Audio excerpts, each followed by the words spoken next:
IPL की शुरुआत पे अगर किसी ने कहा होता कि मिड ऑफ द टूर्नामेंट के बाद पंजाब का सबसे इम्पैक्टफुल बॉलर शशांक सिंह होगा, तो शायद लोग इस पे हँसते। जी हाँ, कहानी यही है। अगर आप आज देखें, तो पंजाब पॉइंट टेबल्स में सबसे आगे है। उन्हें हराना बहुत ही टफ रहा है, सिर्फ एक ही टीम ऐसा कर पाई है। पर वो मेनली उनकी बहुत ही अमेजिंग बैटिंग के चलते हुआ है। वैसी सी कहानी बॉलिंग से देखने को हमें नहीं मिली है। अगर हम ओवरऑल स्टैट्स की बात करें बॉलिंग में, तो पावर प्ले में इकॉनमी में वो 7th रैंक्ड है और वहीं पे अगर हम बॉल्स पर विकेट देखें तो वो 8th हैं। इसका मतलब पावर प्ले में वो 3rd वर्स्ट बॉलिंग अटैक की तरह आ रहा है, जहाँ पे उन्हें पावर प्ले विकेट्स नहीं मिल रही हैं। उसके बाद मिडल ओवर्स में चीज़ें और ख़राब हो जाती हैं। अगर हम इकॉनमी की बात करें तो 8th रैंक्ड है। थोड़ा बहुत यहाँ पे चहल ने कंट्रोल देने की कोशिश की है, पर विकेट टेकिंग में वो 10th है, वर्स्ट टीम है अमंग ऑल 10 टीम्स। उसके बाद डेप्थ में चीज़ें थोड़ी-सी इम्प्रूव होती हैं। इकॉनमी में दे आर 5th रैंक, पर विकेट टेकिंग में वहाँ पे भी 8th रैंक्ड है। तो अब ओवरऑल देखें, किसी भी फ़ेज़ में पंजाब अच्छा नहीं कर पा रही है as far as wicket taking is concerned, and थोड़ा बहुत इकॉनमी डेप्थ में इम्प्रूव हो रही है, इससे ज़्यादा नहीं। विकेट टेकिंग में 8th, 10th और 8th रफली 30 बॉल लगते हैं पंजाब को विकेट लेने में, ताकि 15 ओवर तक एक टीम ऑलरेडी 7 विकेट हाथ में रख के बैठी होती है।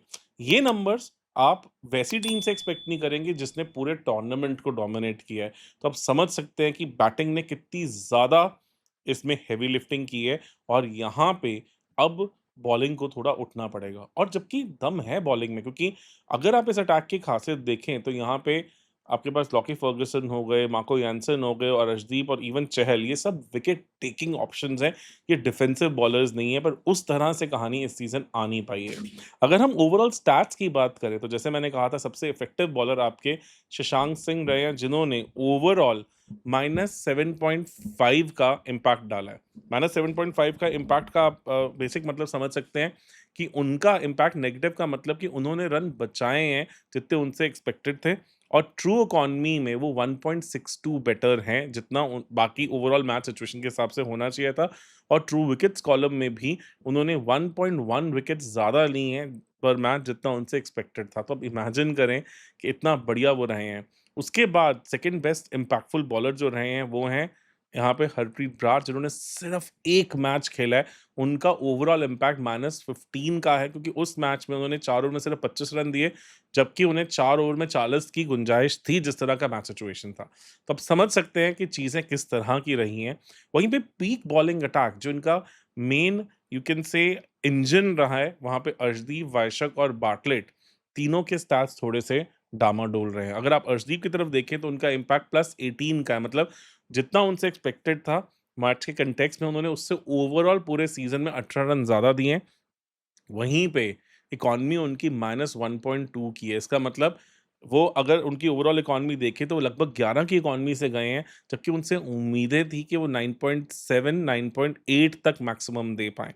और वहीं पे उनका विकेट्स का इम्पैक्ट भी खराब है। पर मैच वो 0.34 विकेट्स कम ले रहे हैं, मतलब 1/3 विकेट कम ले रहे हैं। मतलब अगर आज देखा जाए 8 मैच के बाद उनकी 8 विकेट्स हैं, तो 3 मैच के बाद अगर उनकी 3 विकेट्स हैं, तो आइडली 3 मैच के बाद उनकी 4 विकेट्स होनी चाहिए थी, और 8 मैच के बाद उनकी रफली 11 विकेट्स के आसपास कुछ ऐसा होना चाहिए था। वो चीज़ नहीं हो रही है, उतनी विकेट्स भी वो नहीं ले पा रहे हैं, और रन्स भी उनको बहुत ज़्यादा पड़ रहे हैं। सिमिलर सी कहानी वाइशक के साथ भी है, उनका भी इम्पैक्ट +20 का है, मतलब एक्सपेक्टेशन से 20 रन ज़्यादा दे रहे हैं। इकॉनमी वहाँ पे -1.3 है, वहीं पे उनको जितने रन्स पड़ रहे हैं उससे ओवरऑल पर ओवर 1.3 रन्स कम पड़ने चाहिए थे, और विकेट्स में वो ऑलमोस्ट जैसा कर रहे हैं वैसा से उनसे एक्सपेक्टेड था, बहुत ज़्यादा फ़र्क नहीं है।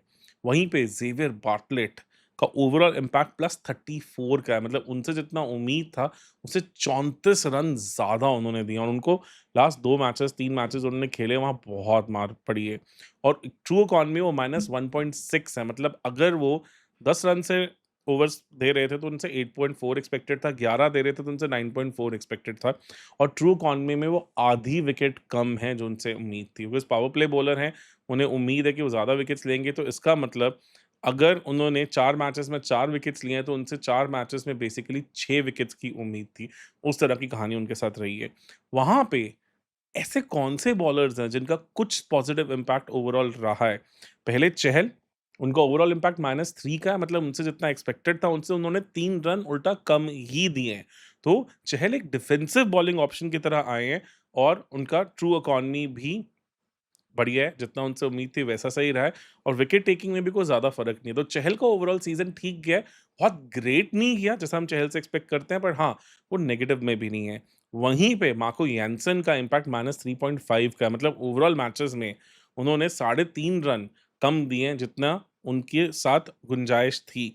वहाँ पे उनका इम्पैक्ट भी सही रहा, उन्होंने 9.37 की इकॉनमी से दिया, जब तक 10 की इकॉनमी तक वो दे सकते थे। पर हाँ, वो एक स्ट्राइक बॉलर है, वहाँ पे चीज़ें खराब हैं। पर मैच वो आधी विकेट कम ले रहे हैं, मतलब अगर 2 मैच में वो 2 विकेट्स ले रहे हैं, तो उनसे 2 मैच में 3 विकेट्स की उम्मीद थी। तो विकेट टेकिंग एबिलिटी एक ऐसी चीज़ है, जहाँ पे पंजाब ओवरऑल सफ़र कर रहा है। तो ये सारा ओवरऑल इम्पैक्ट है। वहाँ पे अगर Shashank Singh middle of the tournament के बाद आपके सबसे इम्पैक्टफुल बॉलर हैं, तो वो थोड़ा-सा मैटर ऑफ कंसर्न है।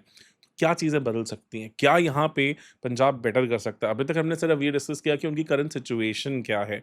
मुझे लगता है यहाँ पे लॉकी फर्गुसन का आना बहुत बड़ा इम्पैक्ट डालेगा। डिफरेंस क्या है? लास्ट ईयर एक मैच था न्यू चंडीगढ़ में सीएसके वर्सेस पंजाब, जिसमें प्रियांश आर्या ने 39 बॉल 100 किया था। पंजाब ने 218 रन स्कोर किए थे। एक टाइम था जहाँ 6 ओवरों में 80 रन कुछ ऐसे चाहिए थे और लग रहा था कि अभी भी शायद सीएसके रेस में बना हुआ है। वहाँ पे 1 ओवर अर्शदीप ने किया और 1 ओवर वहाँ पे आपका फर्गुसन से आया। फर्गुसन ने बहुत प्यारे नकल बॉल के साथ शिवम दुबे को आउट किया और उससे पूरी की पूरी कहानी बिखर गई और वो 4 ओवर 70 की इक्वेशन बन गई, जो कि बिल्कुल ही मुश्किल हो जाती है। वैसी सी चीज़ इस सीज़न अभी तक नहीं आई है।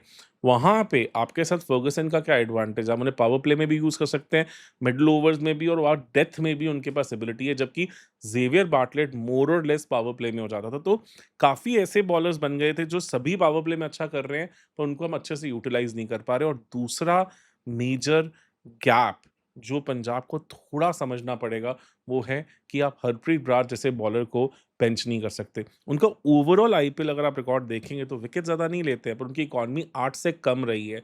ओवरऑल इकॉनमी में कई सीज़न्स ऐसे गए हैं जिनका इम्पैक्ट जसप्रीत बुमराह, सुनील नारायण और इवन कृणाल पांड्या जैसा रहा है, जो कि बहुत ही माइज़रली बॉलर्स हैं, उस तरह की कहानी वो करते आए हैं।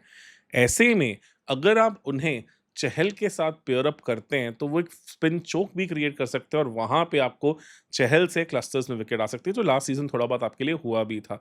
अगर आप क्लियरली इवन इस राजस्थान वाले मैच को देखें, तो बीच में आके स्पिनर्स ने एक ऐसा माहौल बना दिया था, जहाँ पे चीज़ें थोड़ी खराब हो गई थी। ओवरऑल 8 ओवरों में 61 रन देके 3 विकेट स्पिनर्स ने लिए थे। इसका मतलब स्पिनर्स ने 12 ओवरों में 160 से ज़्यादा रन का स्कोप छोड़ दिया था पेसर्स के लिए, तो आप समझ सकते हैं चीज़ें किस तरह की थी।